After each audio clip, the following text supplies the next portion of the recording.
How's the real estate market? Hey, Austin Homeowners, I'm Eric Peterson, broker and owner of Kopa Real Estate. In this video, we're going to talk about the most recent statistics, some of the predictions for 2026, dangers of underpricing, dangers of also selling your home off market, what's happening with buyer agent compensation, and in our continuing story of that's not going to work, one story about somebody's home sale. Let's get into the stats. So for October, for the entire Austin area, remember this is like a huge area all the way from San Marcos up to Jarrell. So keep in mind to reach out to me if you want stats for your local area or your neighborhood. There were 2,603 homes sold in October. Median price was $430,000. Average sales price was $582,000. And the median days on the market from going on the market to under contract was 58 days. Now, if we look at the active inventory of homes, and I'm comparing here this year to 2024 and also 2019, because that's the last year we had a quote unquote normal market pre-pandemic. And you can see we're way up above the 2019. We're considerably still above 2024. That gap is starting to come together, but it does seem like we're going to have, at the beginning of January, we're going to enter the year with a much larger inventory of homes than we had in the beginning of 2025. So if you're planning on putting your home on the market, you really want to contact us right now in November, December, so that we can get a jump on the market, especially if we see anything start to go sideways in January. You may want to get your home on the market sooner than later.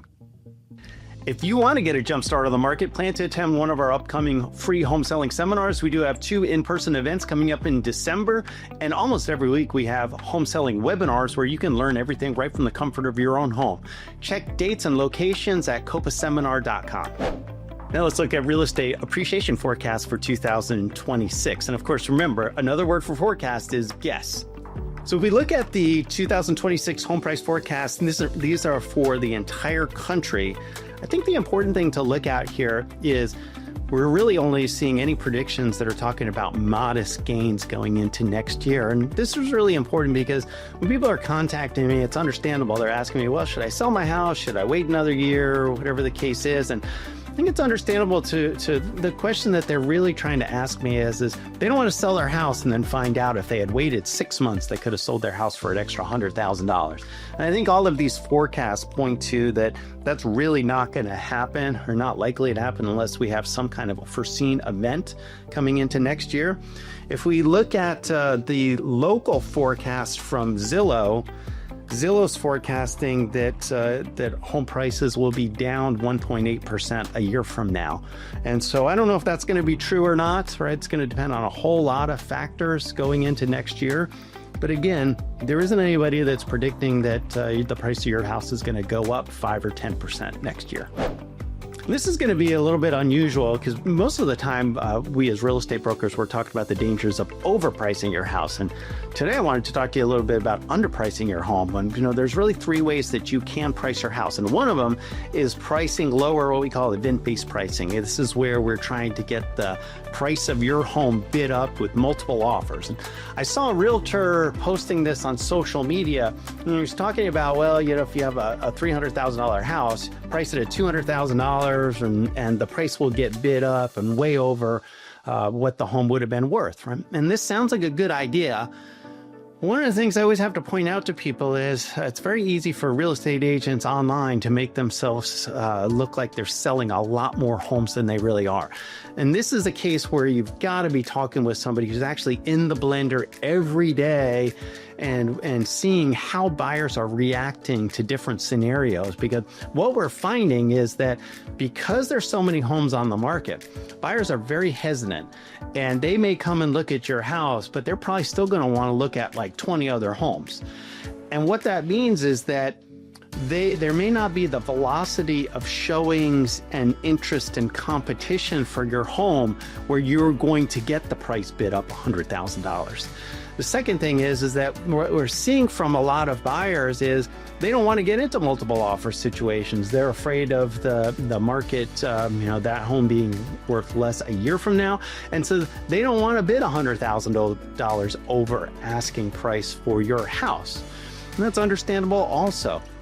When you look at these quotes, these are quotes from agents and buyers, and these are scenarios where we had an offer, we're trying to get multiple offers, trying to get other people to come forward with an offer, And the buyers are like, hey, I don't want to get into a bidding war. I don't want to get into this multiple offer. I don't want to pay over asking price. So what does that really mean for you? So the challenge in that scenario, this is where in real life how this works out, is if you list that house for $200,000, you might only get one offer for $200,000. So if you take that events-based pricing option, you do have to be prepared that the prices might not get bid up. And then what do you do, right? Then you kind of look goofy if you're raising the price. So it's one of these scenarios where we have to talk about it and decide, well, is your home really going to get that kind of interest when it comes on the market? Maybe it will, maybe it won't.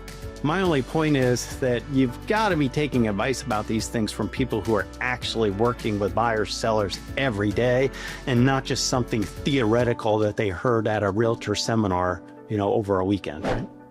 And now I want to ask you a question. Why would you let a big broker use your listing to increase the stock price for them? Right? And so this is the danger of selling your house off market. One of the things that's happening behind the scenes in the real estate market is some of the big box brokers, especially the publicly traded companies, are encouraging their clients to list and sell their homes off market, right? And there's two reasons why they're doing that. One is that these brokerages are judged in their stock price by the number of transactions they have. And the second, their stock price is judged by their agent count, so the number of real estate agents that come to work for them. And then here's how this works out, is that they're going to come and tell you that, oh yeah, we're going to sell your home off market. And really behind the scenes, here's how it's helping them. The number of transactions is down to like a 30-year low. And so all of these companies are trying to figure out, how do we get more transactions? Well, here's one way they do it. Well, if they have a private listing, they're only going to advertise your listing to the other agents within that brokerage. And so if they sell your house and it's to another agent who's representing the buyer within the brokerage, well, they get 2 sales for your listing, right? Well, that's good for them. I don't know that that's so much good for you as a home seller. And the second thing that's happening is these big brokers are going out to other real estate agents that are working for different companies, and they're saying, hey, if you want to have access to all of the off-market listings from our brokerage, you're going to have to come and join our company, right? So they use it as lead generation to increase their agent count for their brokerage. So you ask yourself, well, why do you care about that if you're selling your house either? Well, quite honestly, you shouldn't care about that. All you should really be caring about is getting the right price for your house. And the reason why I bring that up is that a new study from the San Francisco Association of Realtors and Real Reports finds that homes listed on the MLS sell for nearly 19% more than those sold privately. So there certainly are some reasons for selling a home off market. Occasionally we will do that as well, but it's not something that we push on to our clients. And that's the really important distinction, is we might use it as a tool in specific situations, but we're not using it to increase our stock price or to sell more homes that way at the expense of our clients. And we're not using your listing to recruit more agents to our brokerage either. So if somebody's pushing you to sell your home off market and advertise it off market, you really have to think about it. Is that benefiting you, or is it benefiting that other brokerage? I don't represent a whole lot of buyers, but this has really been on my mind. Sometimes people ask me to explain to them what's happening. There was this realtor commission settlement, the consumer settlement, right? And I'm not sure it's really being applied. There's still a lot of toxicity between the buyer's agents and the buyers and what's happening. And some of this is your fault if you're trying to buy a house. And so I'm going to give you a little bit of tough love here as well. So what was supposed to happen is the buyer and the buyer's agents behind the scene, before you ever start looking at houses, you're supposed to agree on compensation. And then from that point, it's just as a matter of, well, who's going to pay for it? Are you paying for it? Is the seller paying for it? And that could be part of written into the contract. And what's happening is that buyer's agents, they don't want to have these difficult conversations with you. And so the reason why I tell you it's your fault is that you as a consumer, you need to take responsibility and make sure that you have that conversation with that buyer's agent up front. How much is this going to cost me? What if the seller doesn't pay for it? right? What's going to happen at that point? And what I'm finding is that I know what's happening is the buyer's agents are not wanting to have these conversations with you. And so what happens is they're coming to us and they're just hoping that the seller is committing a certain amount of money already up front. Well, that's exactly what the commission settlement was intended to avoid. There's a place in the contract now where any compensation could be put in like that. And so what we're finding is that we're still, we're a year and a half into this and we're still getting buyer's agents contacting us. And if the amount of money isn't a set total amount included from the seller automatically paying it, well, they're not even showing the house. And what I really think is happening is that you as a consumer, as a buyer, you're not having these conversations with the agent. So you don't even realize that this is happening behind the scenes. So you're trying to go out there and play the field and you don't want to commit to one particular buyer's agent. And because of that, there's all kinds of other stuff that's happening over here behind the scenes that you're not aware of. You may be missing out on great houses.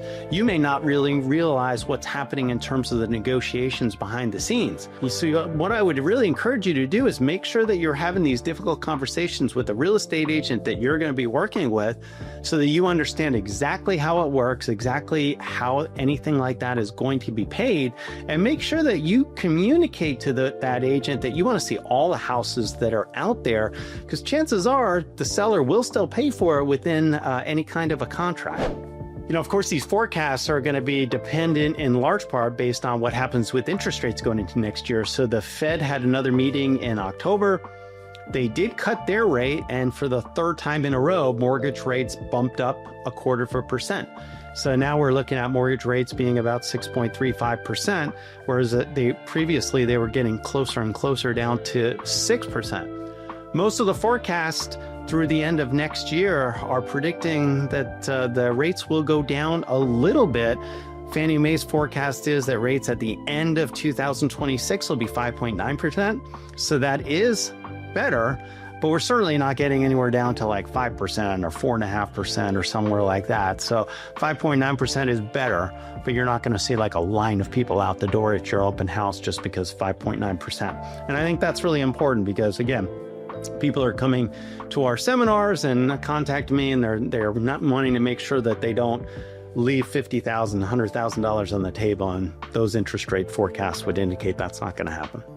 Here's another episode of That's Not Going to Work. And so a couple had contacted me. They actually came to 2 of my home selling seminars, right? So I can't believe that they let this happen to them. I went over and met with them about selling their house. It was a very dated home. And I recommended that they list the house at $625, okay? And the guy was saying, well, I can't lose money. They paid like $250,000 for the house. And all he could talk about is how he can't lose money because at one point he thinks the house was worth like $800,000. It never really was.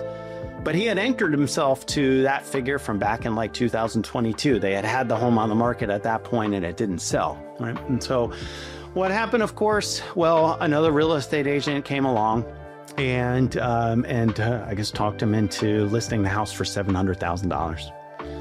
And then they were on, it's just such a crazy number. There was no way they were ever going to sell the house for that amount of money. And so what happened is they were on the market for months and months and months. Finally, we reduced the price to $625. But what happened this year, our prices were going down and down and down. So they were in a declining market. And a home, they could have sold it for $600,000 early in the year, like in April. But what happened is they brought it down to $625 and then I guess got desperate and wound up just selling it for $527. And so by either them being greedy or them letting another real estate agent talk them into listing the house for way too high of a price, they wound up selling the house. They left like $75,000 on the table, right? Sellers are always worried about leaving money on the table. So that's why they want to list the house for $700,000. In reality, though, what happens is at the end of the day, they wind up leaving money on the table because they listed the house for way too high, didn't adjust to the market, get desperate, and wind up taking too low of a price in the end. Don't let that happen to you. Thanks so much for watching, and we really appreciate your support.